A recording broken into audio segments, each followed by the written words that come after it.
পথ নিরাপত্তায় জোর দেওয়া হলো কোচবিহারের জামালদহে। মঙ্গলবার দুর্ঘটনাপ্রবণ থেলপুর এলাকায় ট্রাফিক ব্যবস্থা ঢেলে সাজানো হলো।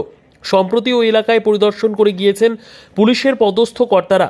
মেখলিগঞ্জ থানার অন্তর্গত জামালদহের থেলপুর মোড়ে ট্রাফিকের পরিস্থিতি খতিয়ে দেখতে সম্প্রতি সেখানে পৌঁছন উচ্চপদস্থ পুলিশ কর্তারা। ওই দলে ছিলেন ADG traffic Shri Rajesh Kumar Singh, IG traffic Devendra Prakash Singh, DIG AP North Bengal Awadhesh Pathak এবং কোচবিহারের পুলিশ সুপার দ্যুতিমান ভট্টাচার্য।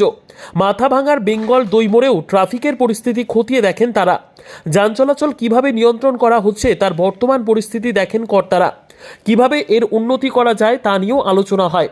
এলাকায় যাতে কোনো দুর্ঘটনা না থাকে এবং যান চলাচল যাতে স্বাভাবিক হয় তা নিশ্চিত করতে এই পরিদর্শন।